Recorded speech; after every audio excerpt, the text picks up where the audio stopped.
Dope Sports Talk worldwide with some news from the world of boxing. So y'all know what time it is.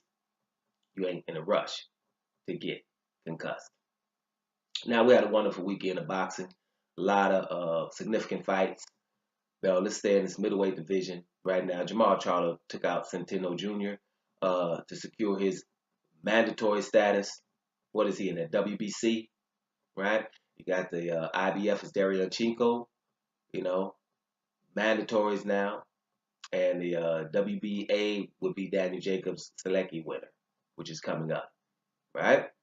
So what we're saying here right now is we do not want to see Daniel Jacobs versus Jermall Charlo, right? We're not going to have some kind of elimination fight. What should happen is Golovkin should fight one of them, Canelo should fight one of them, and if they beat those guys, then their fight is huge. Shouldn't be huge because Golovkin waited a year to fight on Mexican dates, and Canelo as well. That's his date. And Golovkin waiting, still not trying to be undisputed.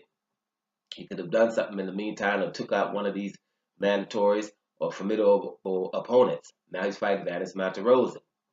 Now, like I said before, we're not going to have Jermall Charlo and Jacobs fight each other before they fight one of these guys. No, stop arguing. Do not let these people get away with that because it's happened before.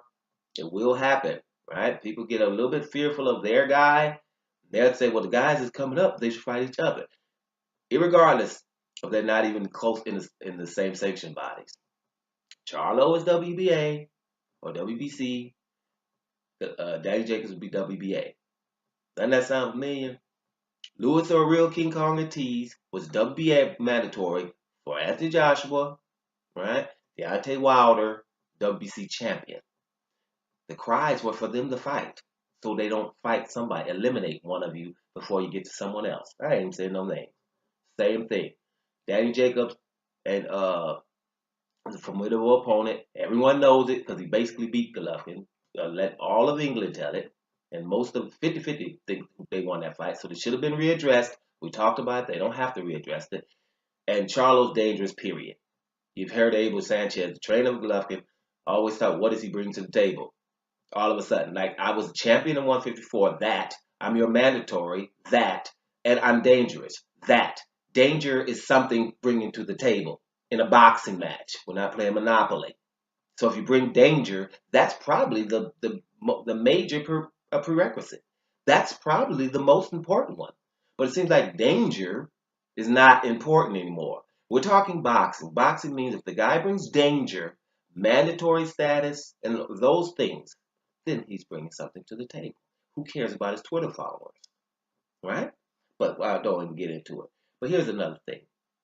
You got to worry about the IBF, Chinko, right? He should have been able to file on May the 5th. What happened there? Give you an example of what IBF will do to you, right? Guillermo Rigondeaux goes up 2 weight divisions to fight your boy Lomachenko. Loses and gets stripped, even though it's not in his weight division. I know I've said it before. I don't care. People need to know that. That's how the IBF normally operates. Now, that was ludicrous, right? But what happens? Golovkin hasn't fought Chinko. Nothing will probably happen to him. Something needs to. You can't have a belt for like a year without doing nothing except waiting on Canelo, who does not have a title. Let's make sure the title Canelo has is Canelo, right? The title of his weight division when he was at 155 was Canelo weight. So that's Canelo's title. There's not like middleweight champion, there's not number one contender. There's just titles that you give him. But he's not a champion, which means we can't be just waiting around for him, right? If they do, you're going to have to start stripping Golovkin so they can just fight somewhere. And these other guys can have titles, right? But I'm going to tell you something. Golovkin fighting Vanis Matarosa, he's going to get away with it from some of you fans who are fearful of him fighting somebody of substance for some reason, right? Supposed to be the baddest dude, right? But okay. But when you start getting a Dan Raphael, right? ESPN writer who is pro Golovkin for a long time, calling this fight, I forgot what he called it, raw sewage or something like that. He said, this is raw sewage. This is ESPN guys. They're totally behind Golovkin. They don't like the fight. And when he writes something like that against Golovkin, that means this has went so far that even he cannot protect it anymore. Same thing with ESPN, First Take, right? Max Kellerman, it's a lot of things Max Kellerman knows about boxing. Everyone knows that, but he doesn't say certain things on TV. He doesn't say. I know in the back he knows a lot of stuff, like about doping, about what's going on, but he has to say certain things. But even he has said this fight, he's going to look very bad in the short term because he also knows the boxing fans have a short memory, right? But he's going to look very bad, and he's right. He's looking very bad. I don't understand. I mean, really, when it comes to Golovkin, he's a good fighter, and these guys are telling him to fight his mandatories and stuff like that, or formidable opponents like Demetrius Andrade. It doesn't mean that these guys will beat him. Doesn't necessarily mean that now, because at the end of the day, let's make sure this is clear. Golovkin has not lost, right, officially. And Danny Jacobs was a close fight, but it doesn't mean he didn't get beat up in there, did he? It was just a close fight. Every legend has close fights. It's not like no one has close fights. Even Floyd Mayweather has close fights. People bring up Castillo in a minute, even though his Mayweather's shoulder was hurt. But we saw Mayweather in a close fight, he should have lost, right? Anything close, right? So there you have it. It's not like these people were beat. I think Golovkin probably edges out Demetrius Andrade. But I don't know if he edges out all these guys, right? But he needs to fight them, right? And not get away with not being able to fight him. That's the point here. So that's the only point. So let me go back to what my point of this video is, main one.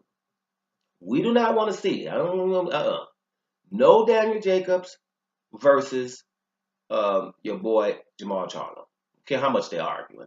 You guys stay pat.